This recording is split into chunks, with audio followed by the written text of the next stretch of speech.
Hey, good afternoon, everyone, and welcome to today's class. Today it is Clairsentient and what it is to be a feeler and reading the intuitive messages from the body. So today we're going to talk a little bit about being clairsentient, which means clear feeling. And I kind of think that's funny because when do we exactly feel things clearly? Usually it's a combination of certain feelings all throughout the body, right? Not one in particular, but a couple pings and in different places is how I would describe it.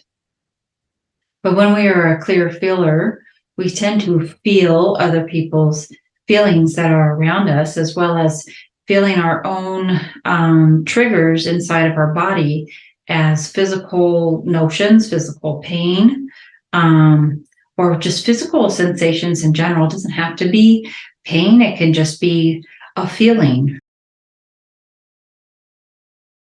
But when we are a feeler, I kind of, I kind of feel like we have more responsibility put upon us to protect our energy because when we feel other people's emotions or emotions in our body as a feeling, we then take on other people's emotions as our own.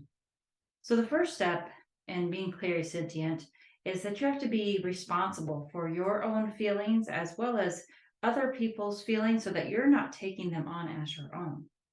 And I get a lot of questions on that. Well, how do I know what the difference is between my feelings and someone else's feelings? And these are those tall tale clues that will come to you. But when you get a feeling that comes out of nowhere, you're just sitting there having lunch, happy go lucky, and then all of a sudden you feel like crying or you're feeling intense anxiety and you were just fine 5 seconds before.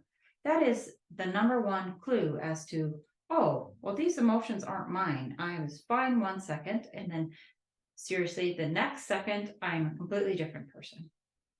We can pick up on other people's feelings around us in a room, but we can also pick up on our relatives' feelings.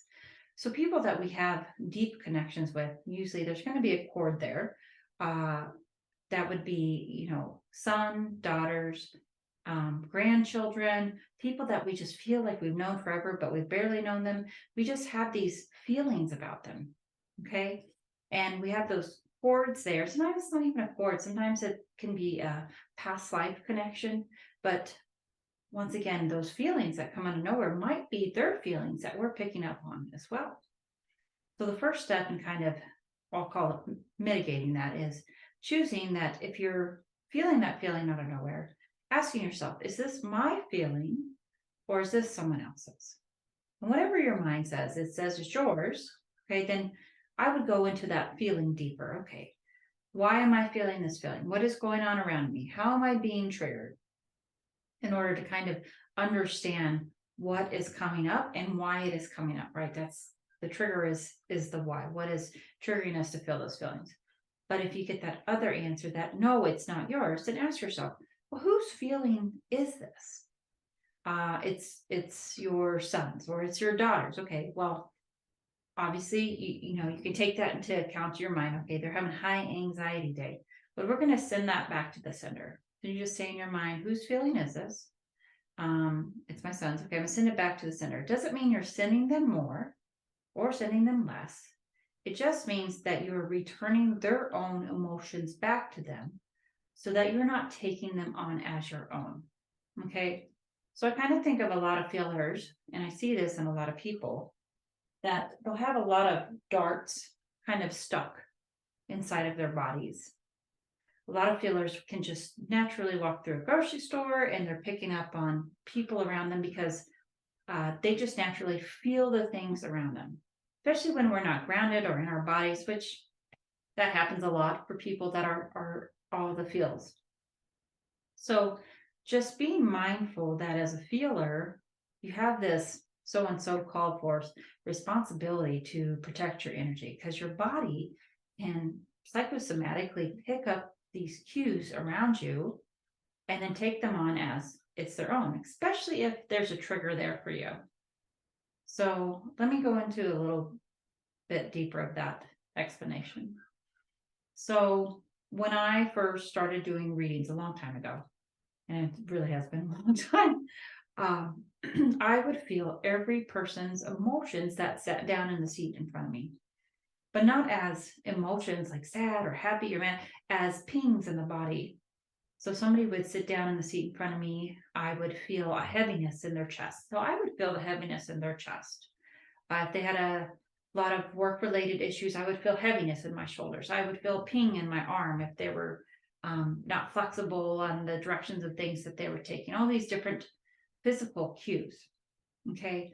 At the end of the day, I would be left with essentially all these darts of other people's feelings stuck into me. So it's very important that I uh, pull off the clothes that I was wearing that day, throw them in the washer, change my outfit, get in the shower, wash all that other people's emotions off, or other people's physical pain, physical sensations. Okay. But sometimes, even when I would do that, I would still get I call them reverberation from that person. And it would be where I had felt their pain in them, it stuck to me so hard that I couldn't get it off me. A lot of times that's a hook, right? There's a hook of energy inside of us that goes back to that other person.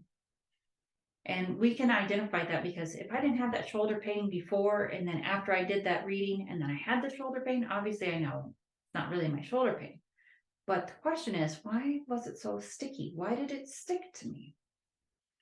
The answer is because there's a trigger for me that came from that person, something about them that was similar to me that I needed to process or release, right? So that being, let's go back to that shoulder, that being that shoulder issue, right? Have this pressure on my shoulder, that weight on my shoulders. Well, I'm notorious for taking on more things than I can handle at once.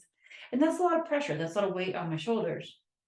Okay. And that person having their weight in their shoulders just was a reminder to me that, hey, you have this trait that you have taken on too much responsibility. So know that you have this trait and lighten your workload. Realize that you're only one person. You can only do one thing at a time. Okay. And so that's why that is a lot of times that physical sensation from another person will stick to you. It's because there's something inside you that is very similar to that other person that you need to process. Now, I will tell you, for a long time, I would continuously just pull it off and drop it in, the trash can, proverbial, if you will, in my mind. And then it would come back. And I didn't understand why it would come back. But it was through experience that I learned that, oh, there's a trigger there. There's something for me there to process. So make sure if there's something extra sticky that stuck to you, you sit and you have that conversation with that body piece, right? The conversation with that shoulder.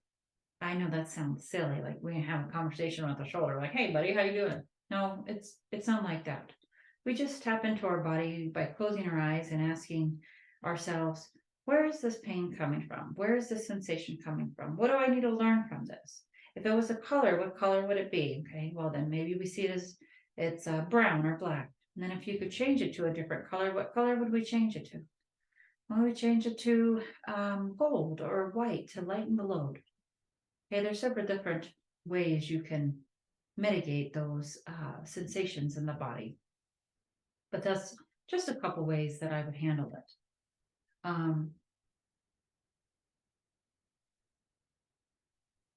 Areas of the body where we hold those feelings are different from person to person. Okay. A lot of people I find when there's a lot of fear or people aren't feeling comfortable with being themselves, right? And that's a bit of fear or feeling confident in themselves. We tend to hold that in our stomach area. A lot of times when we get a bad feeling about something, it's our gut that says, hey, this just doesn't feel right. Always listen to those gut feelings. Or whenever you get like a not so good feeling about something, ask that part of the body, what are you trying to tell me? Okay, and it will give you an answer, but you actually have to allow yourself to relax and tap into that area of the body that's trying to give you that answer. Okay. All right, I rambled on enough about that. I'm kind of looking at my notes so I can stay on track here and get a little distracted as we continue to go through these clear feeling and the messages from the body. So when I do readings for people, uh, it's always a clear indicator to me when I'm getting pings in my body what the person is going through. Now, in my mind, I analyze that, right? I'm not using my intuition to analyze it, I'm using my mind to analyze it.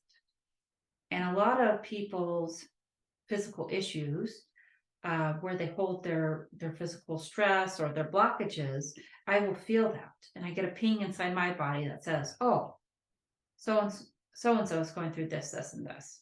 Okay, just by feeling that location of that ping in my body. Okay, so when, let's say, for instance, when I am feeling anything up here in the top of my head, okay, person sits down, I'm feeling just fine. All of a sudden, I feel like a ping in the back of my head. To me, that says they have a block in their crown chakra. And then I automatically start analyzing, okay, crown chakra. What's the crown chakra about? The crown chakra is trust. Trust in the bigger picture. It's that leap of faith. It's believing that the universe has your back no matter what you do, right? You have to trust in that bigger picture. When we have a block here, that means we've kind of lost that shine, that light. We've stopped trusting that there's a reason for us much bigger than we know to live. All right. In different areas as we move forward, when I get a ping here in my third eye, that means somebody's not trusting in their intuition. When you're around people and all of a sudden you get this like a headache right here, that just means somebody's blocked. They don't trust in their intuition. They're always second guessing, worry. That's a number one when I get a third eye block is people going through worry. Okay. Moving down through the throat area, or I'll do the throat and then I'll move back up here a little bit because I forgot about one little spot. In the throat area, that's a lot of people have a hard time speaking their truth or being honest with themselves, defining boundaries, or the ability to say no or yes or no, right? It's all up here, that communication factor. That's that blue color here in the throat chakra. A lot of people that have childhood trauma will have stuff stashed here in the throat chakra where they weren't able to speak up for themselves. When they were younger, they weren't able to say no or yes or speak their truth or control. I find a lot of times the throat has to do with control. When other people had control over them or they're controlling themselves. Okay. The throat chakra too, when I have someone or a being, okay, an elemental or a past loved one that wants to come give me a message, oftentimes I'll feel this tickle in my throat. Just not too long ago when I was sitting outside, I didn't really feel anything. I just felt this tickle in my throat. And to me, I'm like, oh, somebody wants to speak to me, because I'm not around anybody to be feeling that way. I'm not feeling anything coming from anyone else. So that's a cue to me that there's someone, another dimension, that wants to speak to me. So it's like a tickle in your throat or a little pressure. When I feel stuff in my teeth, this is an indication to me that someone doesn't feel good about themselves, that the words they speak aren't very kind. They're very hard on themselves. I don't know what it is about teeth, but that's where I always feel when someone's not able to speak up for themselves or gets caught up in their jaw, like they've been hard on themselves, and they know that, and they kind of feel that pressure and stress here in the jaw and the teeth. Okay, moving on down into the shoulder area. Shoulder area is about stress, right? The weight we put on our shoulders, the stress that is projected upon us. A lot of times, I'll call this, especially the right shoulder, which is, going to be our masculine shoulder. Oh, excuse me. That's our stress that we hold from work, oftentimes, whatever we're doing for work. Oh, excuse me. Good. That's our stress we hold in our body there. It's that weight upon our shoulders. Our left side is usually the stress from the past, the things we're holding on to that we need to let go of, that's weighing so heavily on our shoulders. Okay, that's usually the left side, right?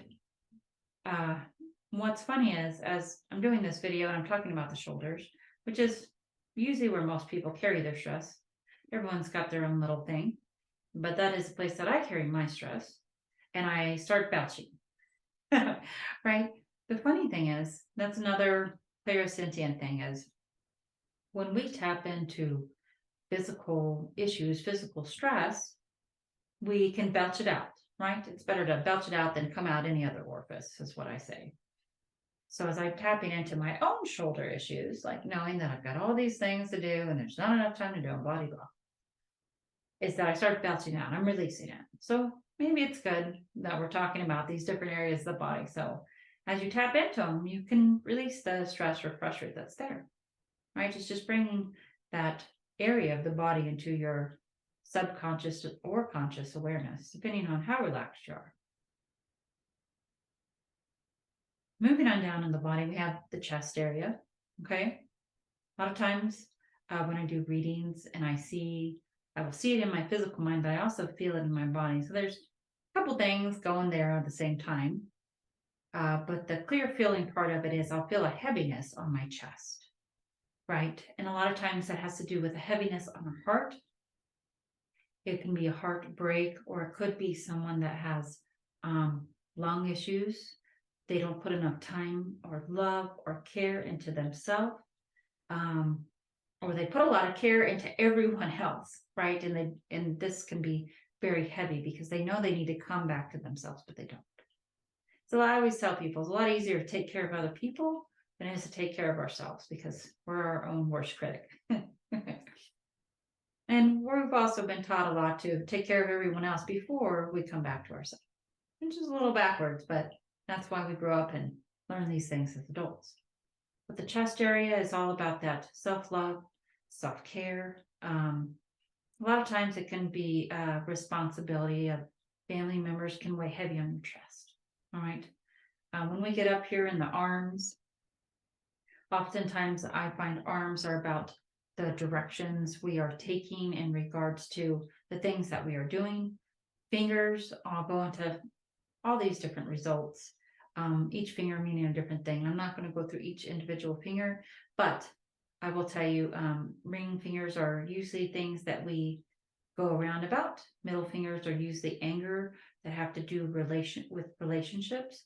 Doesn't mean it's relationships always with other people. It can always be our relationship with ourselves. Okay. Moving on down into like the stomach and like the private area. A lot of times the stomach is where that's going to be fear and stress. Kidneys, similar thing. It's like what we're processing. Stomach is what somebody's not processing or what they're holding on to that they're not willing to process. A lot of people with stomach issues, have a hard time processing their stress, or they're one of those people that take the stress and they shove it down in their stomach and they expect their stomach to do the work. And that's why that stomach can be a big processor, but it can't always process all the stress. So a lot of people with stomach issues just don't feel good with being themselves, feeling good putting their light out there, or they've just had suppression, like they weren't allowed to be themselves. A lot of stomach, kidney stuff in there, a lot of fear when we get down to the liver and that sort of different organ area. I could go in further detail, but I'll just stick with the general today. I always tell people if you're more interested in individual points of the body in regards to like ailments, you can always like just Google metaphysical meaning and then like a sickness or whatever that's along those lines, and they'll have the motion code that comes up with it. Anyways, moving on down to the hips. Okay, a lot of people with hips, it's about that movement forward.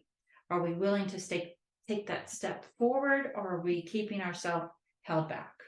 Step forward is usually that right hip. Step back is usually that left hip, right? Are we living in the past, or are we moving forward in the future?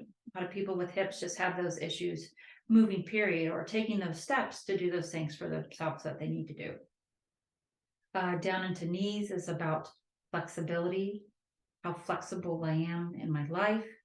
Am I willing to put aside my ego and, compromise? That's a whole flexibility thing, right? A lot of people with knee issues just can be a bit stubborn, and when they get their mindset on something, they're not willing to uh, change the direction. So that's flexibility there.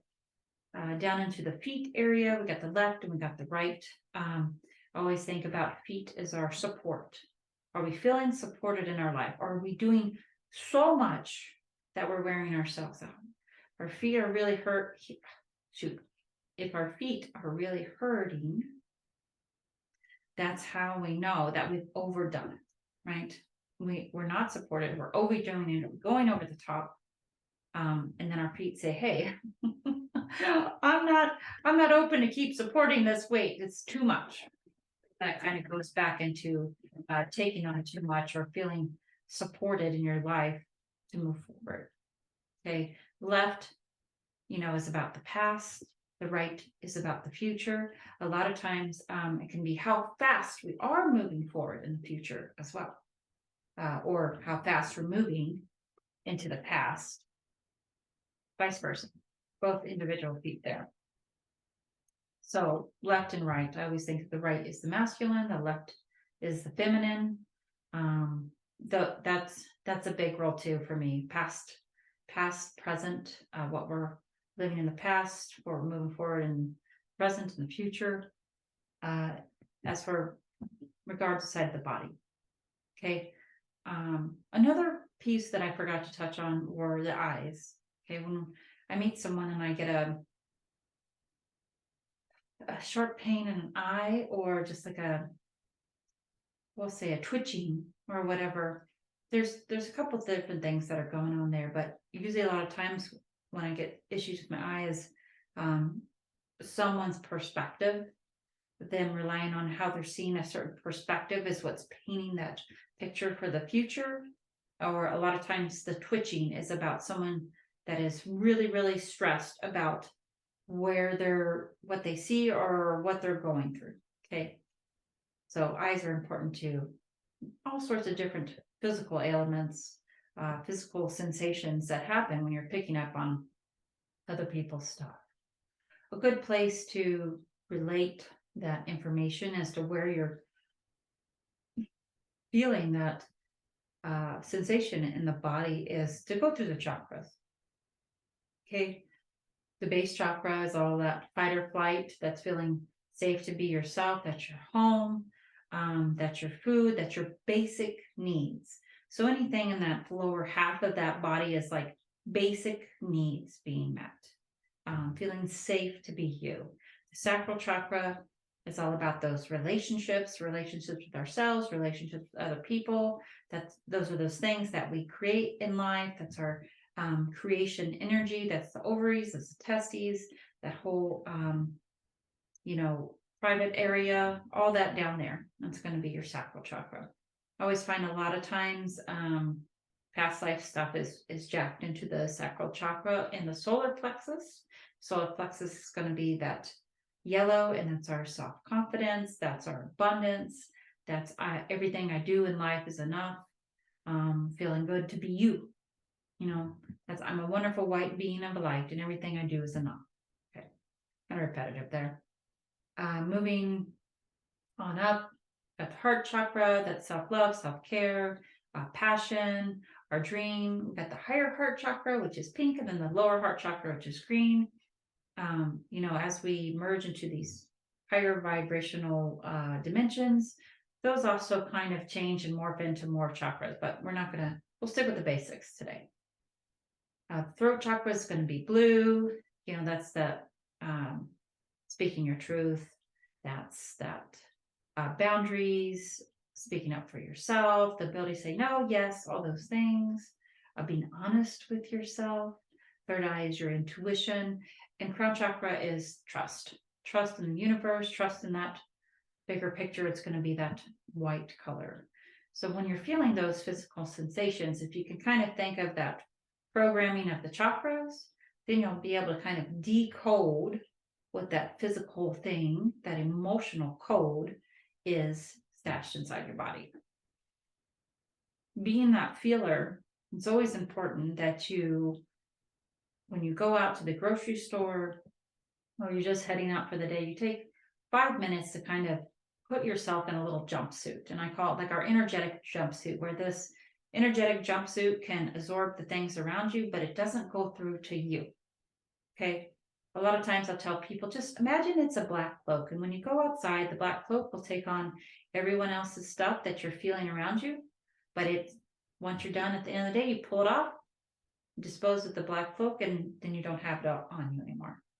You can also imagine yourself in like I call it the wall of mirrors, but it's like a pink bubble, this iridescent pink bubble. And then on the outside of it is a wall of mirrors. And whatever feelings that are coming from anyone else, it's going to bounce off that mirror and send it back to them. Because we don't need to take on everyone else's stuff. And by sending it back to them, doesn't mean we're giving them more. We're just giving back to them what they already have. Okay. Those boundaries, we got the mirror shield, we've got the black cloak. You can also do the pink bubble. A lot of times when I'm doing sessions, I will close all my chakras up and allow energy to flow out, but nothing to flow in.